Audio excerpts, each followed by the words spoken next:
I, 32F, have been struggling with my relationship with my parents, 60s MF, and sister Patricia, 35F, for years, mainly due to my career choice and financial decisions.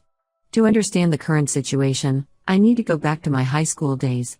Growing up, our family always appeared perfect from the outside. My dad was a successful accountant and my mom was a respected high school principal. They were pillars of our community, involved in local charities and our church. Patricia and I were expected to maintain this image of the perfect family. When I was 16 and Patricia was 19, our parents sat us down for what they called a family meeting. These meetings were usually reserved for big announcements or serious discussions. Patricia was already in her first year of college, having started her pre-med track. I remember feeling nervous, wondering what this could be about. Our parents revealed that they had been saving for our college education since we were born. They had substantial college funds for both of us, which was a relief because I had been worrying about how to pay for college. However, the relief was short-lived as they began listing the conditions attached to accessing these funds. To get our college fully paid for 4 years, we had to attend a state school, maintain a 3.5 GPA, allow them access to our grades each semester, stay out of any legal trouble, and they had to approve our majors. Their reasoning was that they didn't work hard and save money for years just for us to waste it on a useless degree. They also promised a monthly allowance if we agreed to these terms. Patricia, already in college and thriving in her pre-med program, quickly agreed. She had always been the golden child, effortlessly meeting our parents' expectations. I, on the other hand, felt a sense of dread. I had always been more creative, more of a dreamer. While I excelled in my English and art classes, I struggled with math and science. At the time, not knowing what else to do, I reluctantly agreed. I was allowed to spend my first year undeclared to complete my general education requirements. I hoped that during this time, I'd find a major that both interested me and would meet my parents' approval. That year was tough. I took a mix of classes, trying to find my passion while also considering what my parents would accept. I joined the college newspaper and fell in love with writing. I took a creative writing class as an elective and found myself looking forward to it more than any other class. During the summer after my freshman year, my parents sat me down again. They said it was time to pick a major. With a mix of hope and fear, I admitted that my passion wasn't in the fields they wanted. I told them about how much I loved writing, how I had excelled in my creative writing class, and how I wanted to major in creative writing. The silence that followed was deafening. Then my dad laughed, thinking I was joking. When he realized I was serious, his face hardened. My mom looked disappointed. They both started listing reasons why this was a bad idea: no stable career, low earning potential, not a real job. I tried to argue my case. I talked about famous authors, about how writing could lead to various career paths like journalism or publishing. I even suggested double majoring in creative writing and something they approved of. But they wouldn't budge. My parents said, "These are the terms," and cut me off financially. They said I could continue with their support if I chose an acceptable major, but creative writing was out of the question. Patricia, who was home for the summer, sided with our parents. She called me ungrateful and accused me of trying to take advantage of our parents' generosity. I was devastated. I felt like my dreams were being crushed, but I couldn't bring myself to give in. So, I made the difficult decision to go it alone. I moved out of my parents' house and into a tiny apartment with 2 roommates. I took a full-time job as a waitress and reduced my course load to part-time. It was incredibly hard. I was working long hours, often late into the night, then trying to study and complete assignments. My grades suffered initially as I struggled to balance work and school. But I was determined to prove to myself and my family that I could do this. It took me 6 years to graduate, but I did it with a degree in creative writing. During this time, my relationship with my family became increasingly strained. They would often compare me to Patricia, who had graduated medical school and started her residency as a pediatrician. After graduation, I struggled to find a job in my field. I worked various odd jobs, barista, receptionist, retail, to make ends meet while trying to establish myself as a writer. I wrote whenever I could, submitting short stories to literary magazines and working on my novel during my lunch breaks and late into the night. During this time, I met Dustin, 34M, at a local writing workshop. He was an aspiring screenwriter working as a high school English teacher. We bonded over our love of storytelling and our struggles to break into the industry. Dustin was incredibly supportive of my writing dreams, always encouraging me to keep trying even when I felt like giving up. 3 years ago, I finally got my big break. A small publishing house picked up my first novel, a coming-of-age story that drew heavily from my own experiences. To my surprise and delight, it became a moderate success. The sales weren't astronomical, but they were enough for me to quit my day job and focus on writing full-time. Dustin proposed shortly after, on the night of my first book signing. We got married last year in a small ceremony. My parents and Patricia attended, but their congratulations felt forced. My mom made a comment about how I was finally settling down and hoped that marriage would bring some stability to my life. Throughout this time, my relationship with my parents and Patricia remained strained. They never approved of my career choice and often made snide comments about how I should have listened to them. Patricia, now a successful pediatrician, frequently bragged about her achievements and how she made the right choice. Last month, Dustin and I found out we're expecting our first child. We were over the moon. After years of focusing on our careers, we felt ready to start a family. We decided to share the news with both our families over dinner. Dustin's parents were overjoyed. They immediately started talking about nursery themes and offering to babysit. When we told my parents and Patricia, their reaction was lukewarm at best. My mom's first question was if we could afford to have a baby on a writer's salary. My dad suggested I should consider getting a real job now that I had a family to support. Patricia chimed in, saying she hoped the baby would inherit Dustin's practicality instead of my flighty nature. I was hurt by their reactions but tried to brush it off. I told myself they were just concerned about the baby's well-being. However, things came to a head last week when my parents called to discuss the baby shower. They offered to host it, which initially seemed like a peace offering. But then they started listing their conditions. They wanted to approve the guest list, choose the theme, and have a say in how we plan to raise the baby. They talked about the importance of a college fund with terms, of course, and how we needed to start thinking about the baby's future career from day one. I was shocked. It felt like history repeating itself. I told them that Dustin and I would make decisions about our child. My mom said, "These are the terms if you want our help." It brought back painful memories of the college fund situation. I declined their offer and said we'd plan the shower ourselves. They seemed genuinely surprised by my refusal. My dad said I was being stubborn and short-sighted. My mom implied that I was denying my child opportunities out of spite. Patricia called me later that day, berating me for turning down our parents' generous offer. She said I was being stubborn and selfish, and that I should be grateful for any help I can get, especially with my unstable career.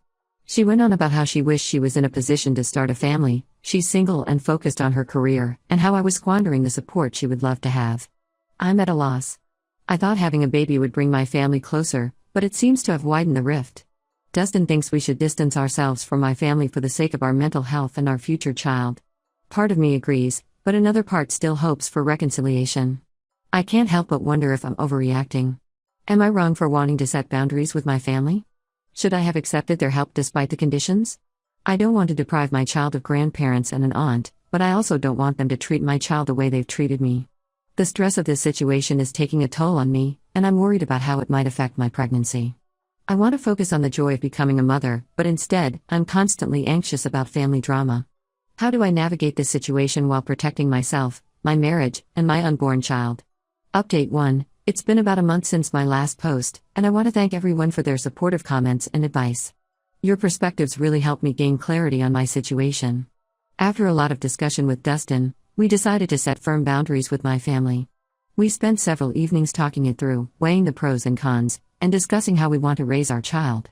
Dustin shared some of his own family history. His parents divorced when he was young, and he saw firsthand how important it is to have a united front as parents. We drafted an email together, carefully choosing our words. We explained that while we appreciate their concern, we are capable adults who can make our own decisions about our careers, finances, and how we raise our child. We made it clear that unsolicited advice and criticism would not be tolerated, and that our decisions regarding our child are not up for debate. Sending that email was one of the hardest things I've ever done. My hand shook as I hit the send button, and I spent the next few hours feeling alternately empowered and guilty. The response from my family was mixed, to say the least. My dad didn't reply at all, which is typical of him. He tends to retreat when faced with conflict. My mom sent a terse message saying she was disappointed in our decision but would try to respect it. Her message was full of passive-aggressive comments about how they only wanted what was best for us and the baby.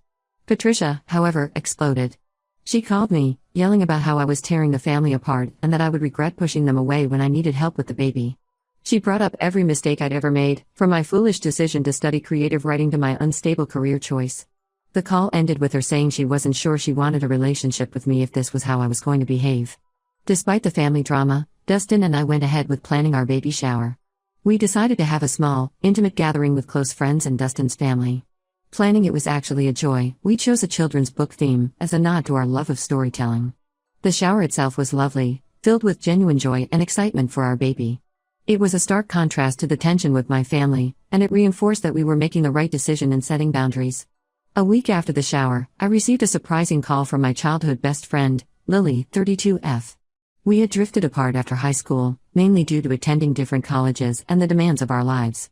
She had heard about the family drama from a mutual friend and wanted to check on me. During our conversation, Lily revealed something that shed new light on my family's behavior. Apparently, when we were in high school, my parents had approached Lily's parents with a similar college fund deal. Lily's parents, both teachers, had refused, saying it was manipulative and would put too much pressure on Lily. This led to a falling out between our families, which explained why Lily and I had drifted apart after high school. Learning this was like a missing puzzle piece falling into place. It made me realize that my parents' controlling behavior wasn't unique to me or even to their children. It was a pattern that extended to how they interacted with others as well. This information strengthened my resolve to maintain boundaries, not just for myself but for the sake of my child. On a happier note, my writing career has been going well. My publisher offered me a 2-book deal based on the outline for my next novel and the sales performance of my first book. This deal will provide some financial stability for our growing family, which is a relief. I've set up a writing schedule that I hope to maintain even after the baby arrives. Dustin has been incredibly supportive through all of this. He's even converting our guest room into a home office for me, complete with a comfortable armchair for when I need to write while nursing. His excitement about becoming a father is infectious, and it helps balance out the stress from my family situation. As my pregnancy progresses, we've been attending childbirth classes and preparing for the baby's arrival. It's bittersweet doing this without my family's involvement, but it's also liberating to make decisions without judgment or conditions. We're focusing on creating a positive, loving environment for our child. We've decided not to share any more pregnancy updates with my family. If they want to be involved, they'll need to reach out and show that they can respect our boundaries.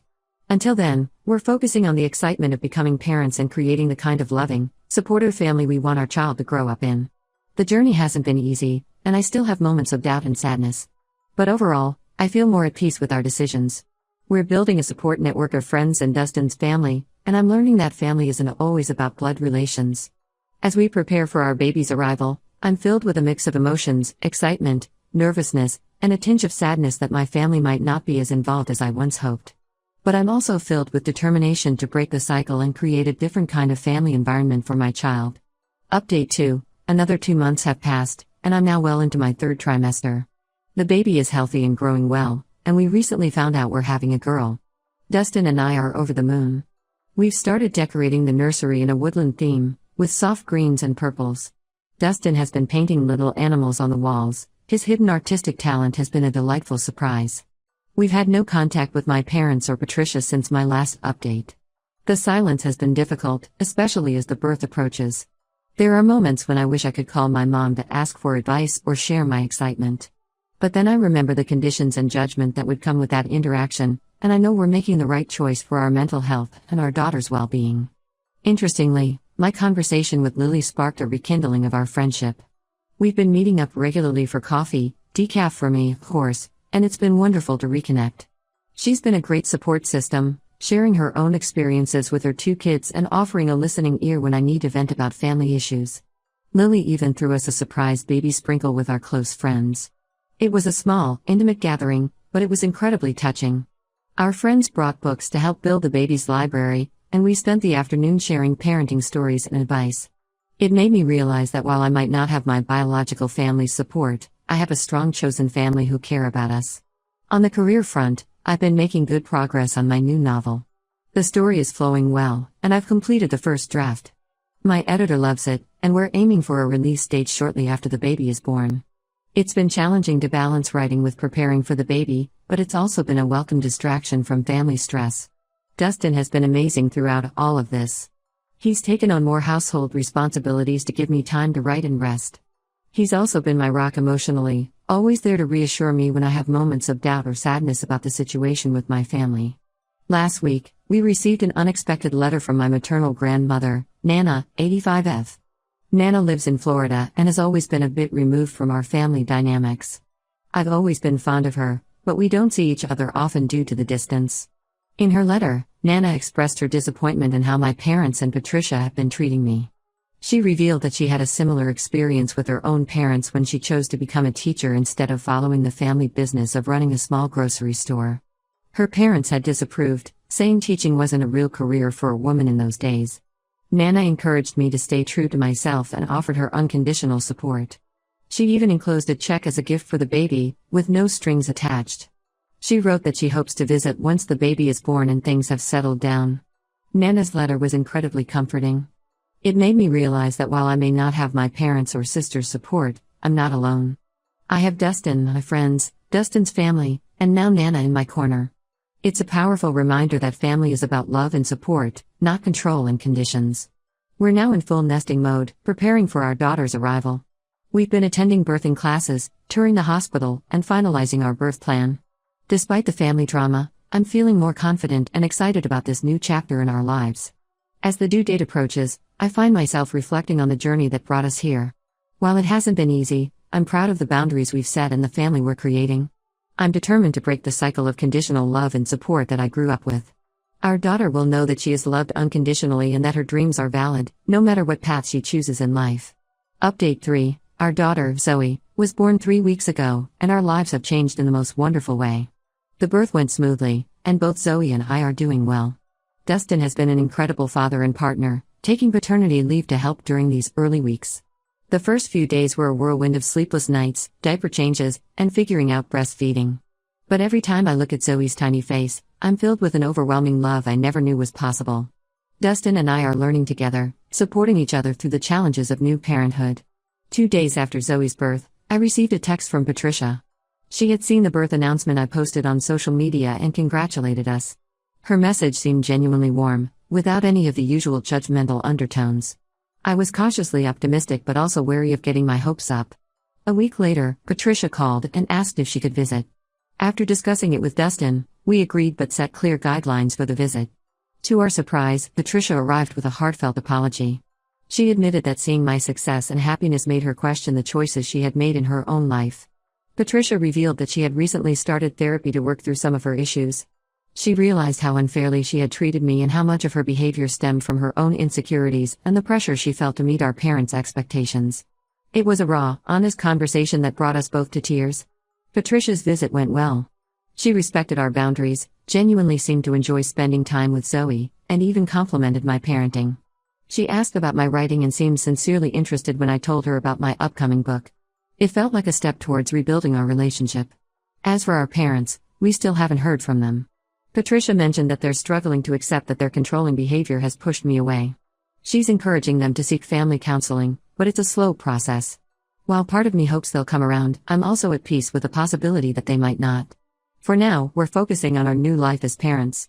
Balancing childcare and my writing career is challenging, but we're figuring it out day by day. I've set up a small writing nook in the nursery where I can work while Zoe naps. It's not always easy, but the joy of pursuing my passion while being there for my daughter is worth every struggle. Dustin has been my rock through all of this. He's taken to fatherhood with enthusiasm and patience. Watching him with Zoe, singing her silly songs and reading her stories, makes me fall in love with him all over again. Our relationship has only grown stronger through this experience. Nana is planning to visit next month, and we can't wait for her to meet Zoe. Her support has meant the world to us. Lily has been a frequent visitor, even babysitting so Dustin and I could have our first date night since Zoe's birth. Our friends have rallied around us, bringing meals, offering help, and showering Zoe with love. Looking back on this journey, I'm proud of the boundaries we've set and maintained. While the situation with my parents is still unresolved, I'm at peace with our decisions. Our priority is creating a loving, supportive environment for Zoe, free from manipulation and conditional love. As I watch Zoe grow and change every day, I'm reminded of why I fought so hard to follow my dreams. I want her to know that she can pursue her passions, whatever they may be, and that her parents will support her unconditionally. That's the legacy I want to leave for my daughter. The road hasn't been easy, and I'm sure there will be more challenges ahead. But as I sit here, writing this update with Zoe sleeping peacefully in her bassinet next to me, I know we've made the right choices. We're building the family we've always wanted, one based on love, respect, and support. To those who might be facing similar struggles with family expectations and conditional love, I want to say, stay true to yourself. It's not always easy, but it's worth it. You have the power to break cycles and create the life you want. Surround yourself with people who support and love you unconditionally. And remember, family isn't always about blood, Sometimes it's about the people who stand by you when it matters most.